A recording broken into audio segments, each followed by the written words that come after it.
नमस्कार प्यारे बच्चों। Foundation program for secondary students grade 9 के साइंस सब्जेक्ट को लेकर के मैं Archana Arora PGT chemistry GT plus Nathupur Gurugram district Haryana से आप सभी का फिर से स्वागत करती हूँ। फिर से उसी चैप्टर खाद्य संसाधनों में सुधार के पार्ट 2 के साथ। प्यारे बच्चों, आज हम पढ़ेंगे पोषक प्रबंधन। पिछली वीडियो में हमने कृषि उत्पादन के प्रबंधन के बारे में कई सारे स्टेप्स पढ़े। अब उसी कड़ी में हम अब बात करते हैं न्यूट्रिशन मैनेजमेंट और पोषक प्रबंधन की। पौधों को बढ़ने के लिए पोषक तत्वों की जरूरत होती है, ये किसान का मानना है और वो आपको बताना चाहता है। अब वो पोषक तत्व कौन कौन से होते हैं? वो 16 होते हैं, जिनमें से 2 तो हवा में प्रेजेंट होते हैं। हवा में कौन कौन से होते हैं? ऑक्सीजन, कार्बन, और साथ साथ हाइड्रोजन, ऑक्सीजन जो है वो पानी से मिलते हैं। प्लस 13 जो है मिट्टी में पोषक तत्व पाए जाते हैं, जिनमें 2 टाइप के होते हैं। एक होते हैं मैक्रोन्यूट्रिएंट्स, वृहद पोषक तत्व, जो कि 6 होते हैं, और उस दूसरे होते हैं माइक्रोन्यूट्रिएंट्स, सूक्ष्म पोषक तत्व, जो कि 7 होते हैं। मैक्रोन्यूट्रिएंट्स जो कि जो मिट्टी में ज़्यादा अमाउंट में पाए जाते हैं, जिनकी रिक्वायरमेंट फसल को ज़्यादा होती है। माइक्रोन्यूट्रिएंट्स जिनकी सूक्ष्म पोषक तत्व जिनकी भूमि में कम मात्रा में पाए जाते हैं और उनकी नीड्स भी फसलों को उसी हिसाब से कम ही होती है। मैक्रोन्यूट्रिएंट्स में आपके आ जाते हैं बच्चों nitrogen, phosphorus, potassium, calcium, magnesium और सल्फर। माइक्रोन्यूट्रिएंट्स में आपके आ जाएंगे बच्चों iron, manganese, boron, zinc, copper, molybdenum और क्लोरीन। तो आप इनके क्वेश्चन बहुत अच्छा है, आप इसको जरूर तैयार करेंगे, मैक्रोन्यूट्रिएंट्स और माइक्रोन्यूट्रिएंट्स का।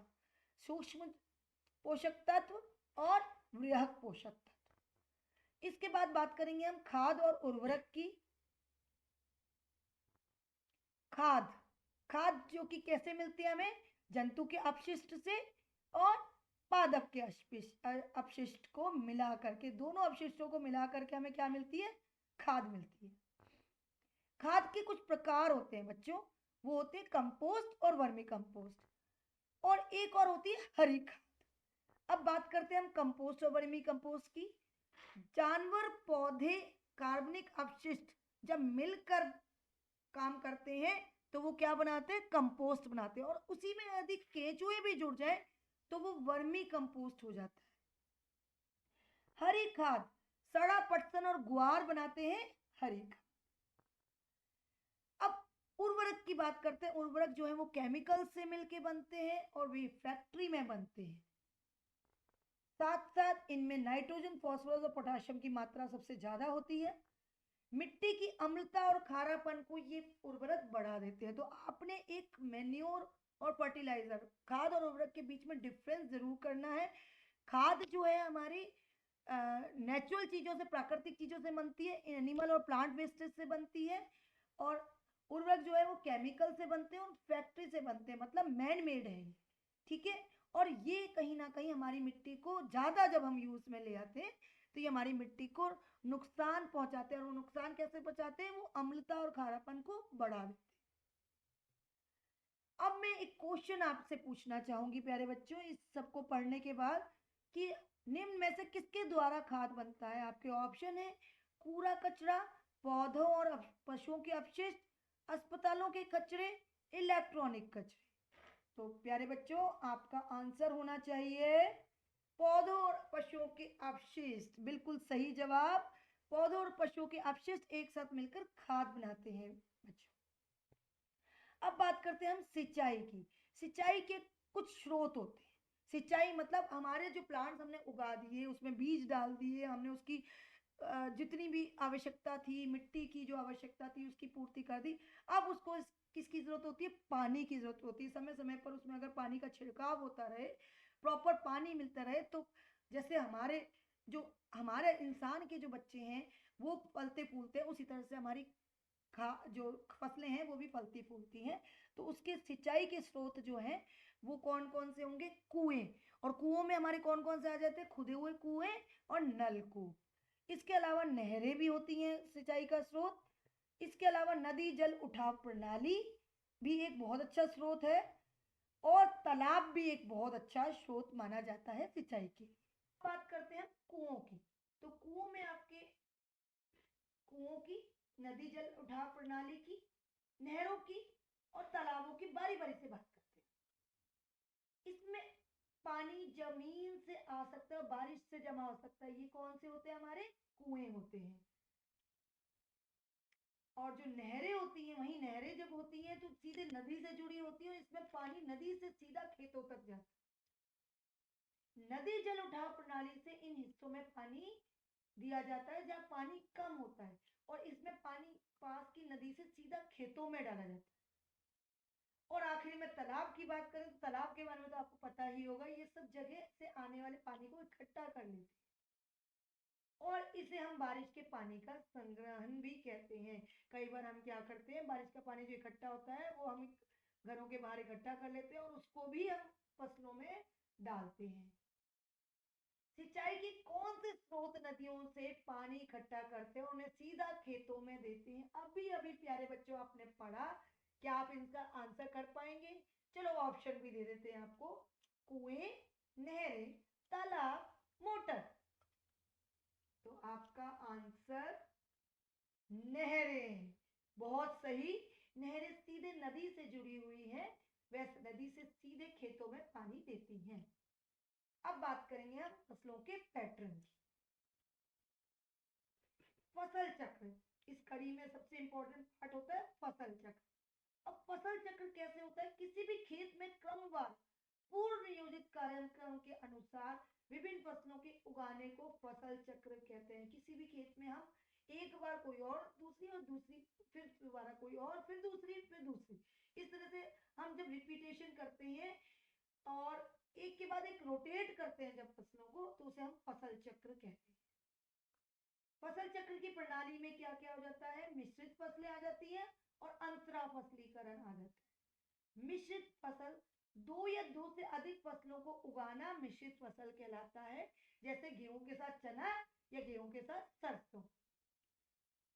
दो या दो से अधिक फसलें एक निश्चित कतार या पैटर्न में जब उगाई जाती हैं तो उसे अंतरा फसलीकरण कहते हैं, जैसे सोयाबीन के साथ मक्का और बाजरा के साथ लोबिया। अब बात करेंगे हम फसल सुरक्षा प्रबंधन की, जो कि बहुत ही ज्यादा इस कड़ी में इंपॉर्टेंट और लास्ट स्टेप होता है, जिसको अगर हम मैनेज नहीं कर पाते, जिसका हम सही ध्यान नहीं रख पाते, तो हमारी सारी मेहनत खराब हो सकती है। बीजों के मिट्टी में उगाने से लेकर के फसलों के पकने के बाद काटने तक की सारी मेहनत खराब हो जाएगी अगर हम फसल की सुरक्षा का प्रबंधन तरीके से नहीं कर पाए। तो इस कड़ी में हम क्या क्या पढ़ते हैं? पौधों की बीमारियों के बारे में पढ़ेंगे बच्चों।